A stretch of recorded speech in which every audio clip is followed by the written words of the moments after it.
What's up, guys? This is Ashton Spooner with Champion Up Your Soul. I'm right here on Hollywood Boulevard in Hollywood, California, getting ready to talk about something really powerful, men and mental health. Let's go.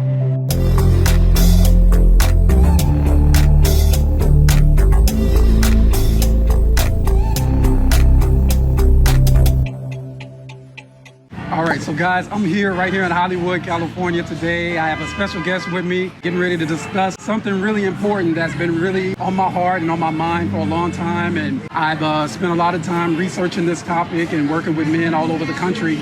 And I have a special guest with me, Dr. Emanuel, right here in Hollywood today. What's up, Mr. Corey? How you doing? What's up, Eric? Glad Good to see here. You, man. Thank you for having me. Thanks for doing this with me, too. Absolutely. Definitely. Yeah. Just really quick before we get into the topic, tell everybody who you are and your passion and what you're about. Sure. So I am a media psychologist, which basically is a fancy way of saying I look at how social media, technology, television, and film influence human behavior. I'm also a mental health first aider. I do a lot of work in the mental health space. So I'm always glad to sit down and have these conversations, particularly as it relates to men and black men. Well, man, I just compel you. I mean, I'm so glad that you're here with me to talk about this. Today, I wanted to just get a quick snippet of us just talking about the emergency situation going on with men and mental health today. Tell me your perspective on what you believe is the emergency situation going on with us men, because obviously me and you, we're both black men in this world. The men of color and just men of all races are being affected by these things. It's a universal issue. Right. But lately I was researching and I saw that even since the pandemic, it's been only 3 years since the pandemic started. And amongst men of color, suicidal attempts have risen 36%. Since the pandemic, there's been a rise, astronomical rise in the suicidal attempts in young men of color, even though this is a universal issue we're talking about. So when we look at this emergency situation going on, from your perspective, what do you feel is actually going on with men? So, I really think it's multifaceted, right? There's a few different factors. I often say that little boys in particular, learn self-betrayal at a very early age. And what I mean by that is we're sort of conditioned to not express our emotions and not show tenderness, to not be sad, to, suck it up.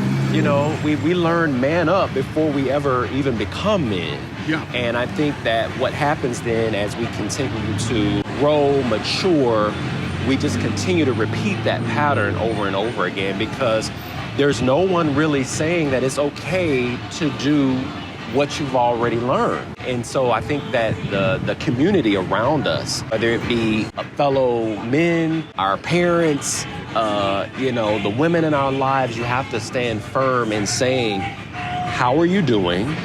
And then creating space for real, true, authentic answers to come forward. I don't think men in general, and particularly black men, still feel safe enough to be vulnerable with their emotions. You're saying something really powerful, because I think that we as men, like you said, we learn silence. We learn silence from young ages. Absolutely. And that silence, from my perspective, it just builds and builds and builds over the years as you grow and get older. And they always teach you that men don't cry, men don't show weakness, men don't show emotions. And so because of that, men bottle up all of those emotions and they exert themselves in rage, anger, violence, self-harm, and just really harmful activities that we as men sometimes self-medicate. And we also learn that we are alone. Sure. It starts early, right? And so now you're fully in adulthood, right? And you're going through some very real things. Financial insecurity, tumultuous relationships. Some of these things we've been bottling up for years, and we're just sort of at this point where the only thing I know to do now is explode. Yeah. And that explosion is happening and being carried out in a number of different ways. Obviously, we know not everyone is leaning into suicide, but I, for one, have had suicidal thoughts, particularly early in my 20s. Just, again, not feeling like I had a safe space to let people know, like, I'm really struggling in these areas. And a lot of it had to do, where I have to take responsibility for, is this own sense of, like, achieving success and what success looks like, and well, I'm the one that's supposed to make it, so I can't show weakness because everybody's looking to me to be the one to win and to show them how it's done. Yeah. So weakness wasn't even part of what I felt like I could show or express.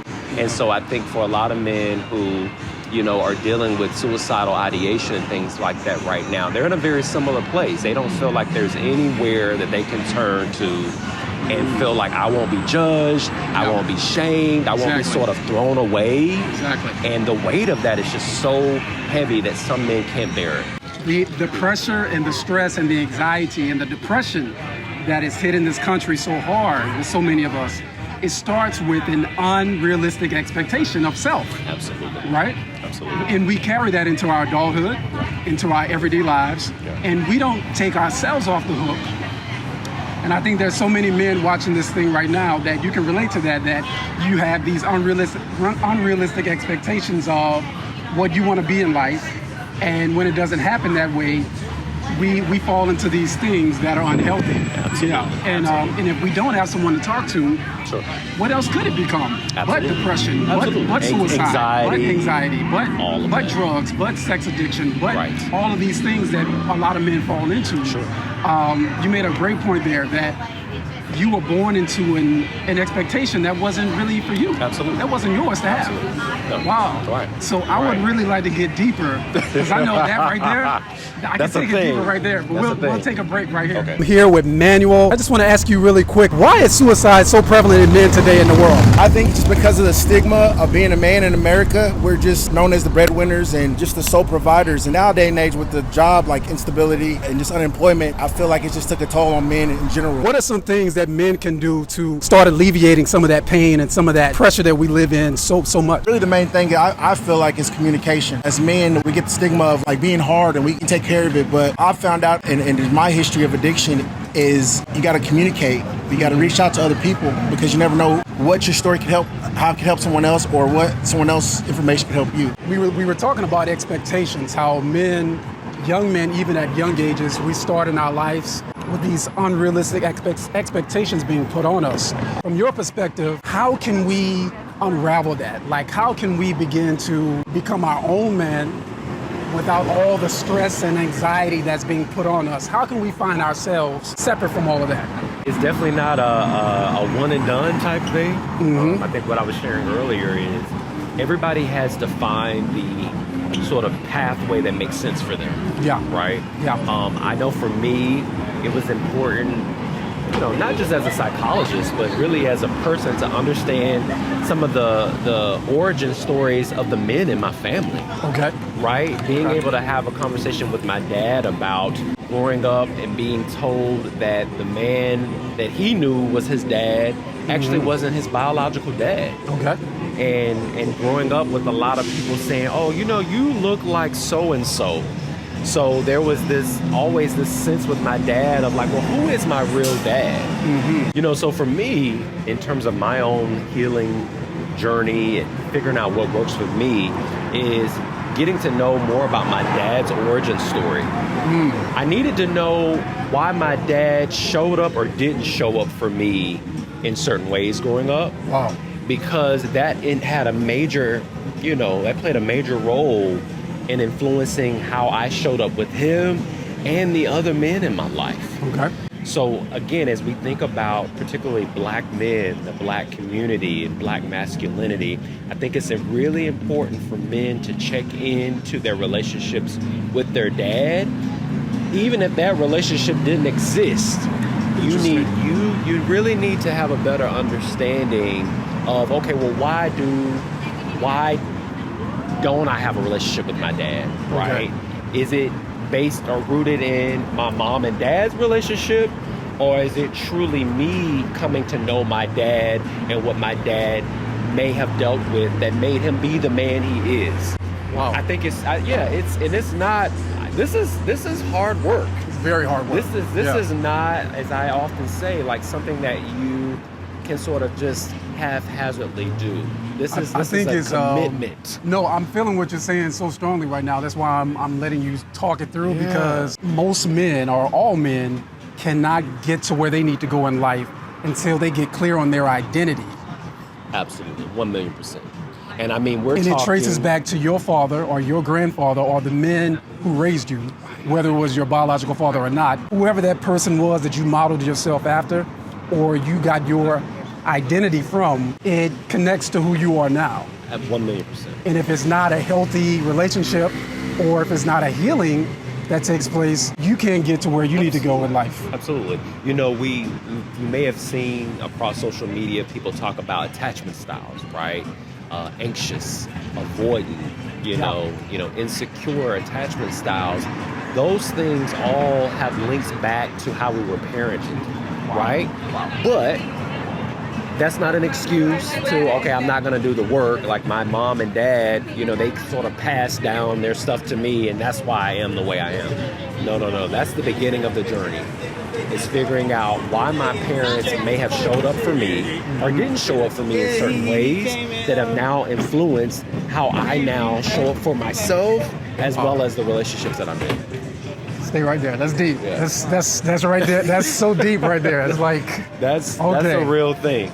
We have to accept that we don't have a lot of examples of how to do it in a healthy way. We don't. We don't have a lot of examples of self-love, as you just mentioned. We don't have examples of healing, just mental wellness modalities. Mm-hmm. As a Black male community, we don't have a lot of examples of that. We're starting to see it. Yeah. This is a great opportunity. It's It a is. great platform to be able to share how we go about it. But I didn't have this in my 20s. No. So I do have a lot of hope. I think that the young men that are coming up behind us right now, I think we're role models for them. Yes. And we have to continue having these conversations, showing not only like how we're healing, but how we got here. Exactly. Those origin stories are so important. And it's conversations like this that make it normal and okay. We're not out here strung out on drugs. We're not out here smoking nothing. Right. We're not out here doing anything crazy. Right. We're intelligently having a conversation that all men should begin to open up and normalize having. Absolutely. On the golf course, on the basketball court, while we're at the gym, in the universities, in the schools, on the bus, anywhere you are. You can have these conversations need to be normalized.